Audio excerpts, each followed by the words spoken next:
Alright, we have a 2000 Chevy Venture van with a 3.4 liter V6, and the water pump has gone out of it.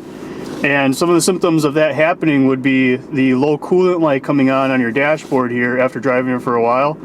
Also a loud whining noise coming from under the hood. Another way you can tell that it's leaking and it's bad is you can see how wet it is here.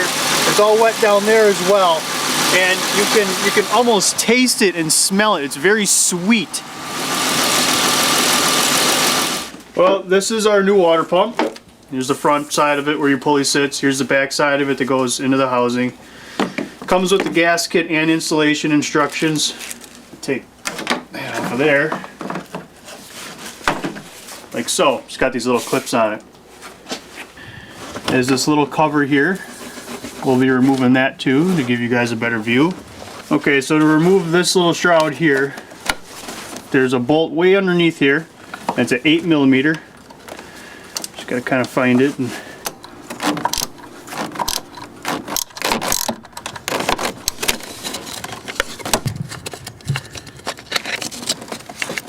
Now we're going to undo these 4 bolts here, which is on the front of the pulley that's on the front of your pump. We're going to break loose the 4 bolts that hold your pulley onto the front of your pump. Now what you want to do is get a long screwdriver and you want to brace it on 2 of the bolt heads that are on the front of this pulley. So you can get in there with a wrench and bust these bolts loose. Like that. You gotta turn it and get the other 2. Okay, so you take your screwdriver and you put it on the top side of one bolt head and on the bottom side of the other bolt head. And it braces them pretty good.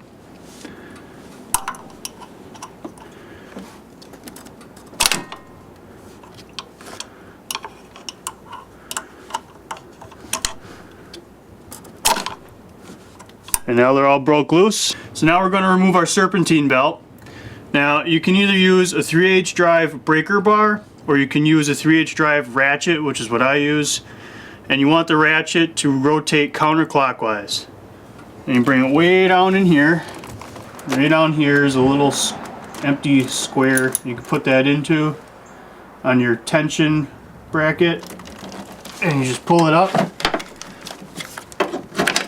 Slide the belt off like so and slowly let it go. So now that the belt's off, I'm just going to by hand remove the 4 bolts for the pulley.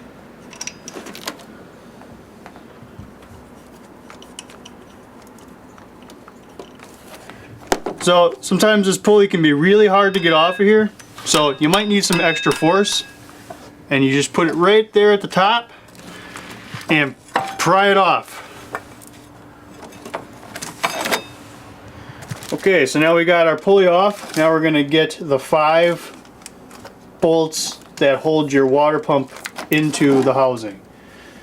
If you notice, there's not really a lot of space in here to do this, so it's hard to show you, but you're going to kind of have to feel around for a couple of these bolts.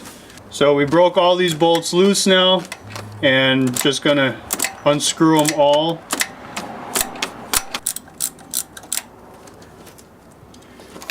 That's our last bolt.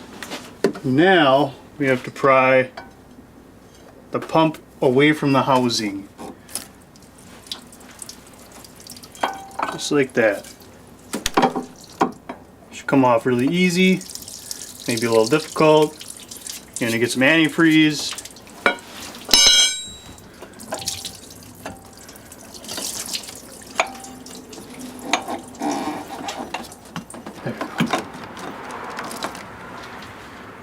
And that's the old pump. Okay, this is your old pump, and this is the new aftermarket one. The impellers are a little different, but it'll work just the same.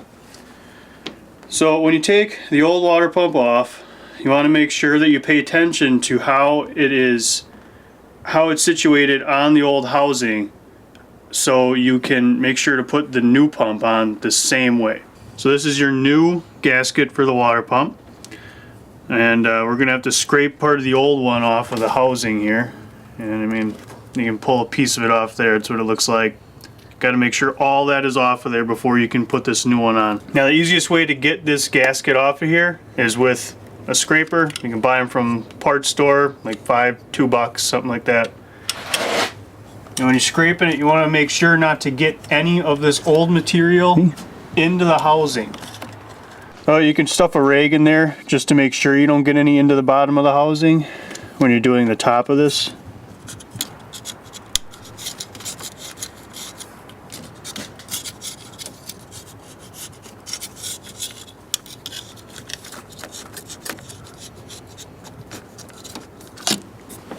Yeah, it catches that stuff.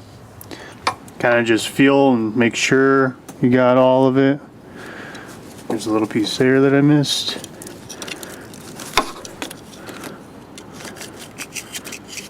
And when you get all of it off of there, it'll feel nice and smooth. Otherwise, you'll be running your finger across. It'll be smooth and smooth and smooth, and then it'll be really rough. That's where some of your old material is sitting still. Okay, your new water pump, your new gasket. The way the gasket goes on here is like this. You have this little directional arrow and this little cutout in the gasket right there. You want to line those two up, and all these bolt holes will line up as well. Okay, so we have some gasket sealer here. Just want to apply some all along here. Does not have to be a continuous bead, because what I do is I just take my finger and put a light coating over the whole thing.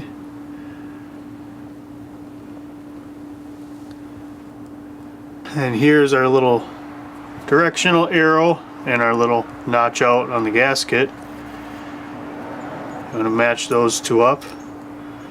Make sure all your bolt holes match up.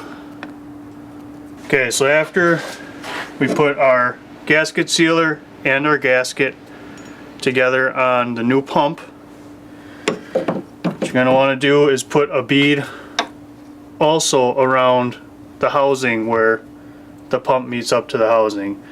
To do that, just put some on your finger, smear it all around there. Nice light coating will do it. You want to make sure to not get any of this sealer inside the housing. And now we're going to put our water pump in the housing. And just slide it past the battery here.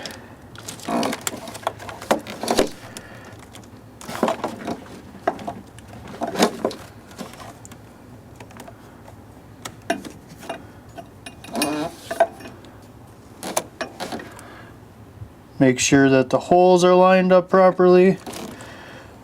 And just press it on a little bit. It kind of sticks itself in place there so you can get your bolts right away. And to start, you just want to hand thread them in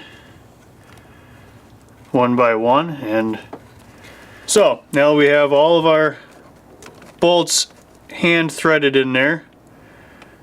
We're going to tighten them up with the 8mm wrench that we use to take them off with.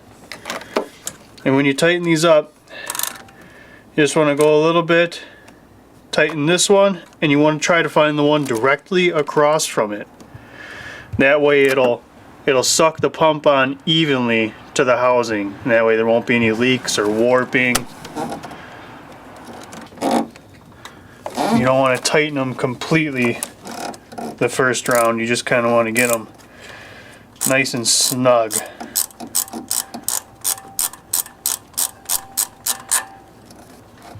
So now we have our water pump installed. All the bolts are in and tightened. They're properly torqued. Now we're going to put our pulley back on.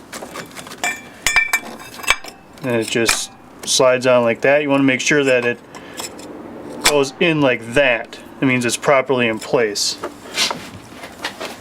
And then you kind of feel around and turn it to try and find those holes, and you hand thread these bolts back in it. Now we're going to snug up all these pulley bolts real quick and then get to tightening them. And again, I snug one up and I go across to the exact opposite, so forth. Okay, so we have all of our pulley bolts nice and snugged up. So now we're going to take our screwdriver again and we're going to place it between the two bolt heads and tighten all these down. Now the reason for our screwdriver in between all these bolt heads is that if you don't have it there to help brace the pulley and keep it still, when you go to tighten your bolts, you're just going to spin the pulley.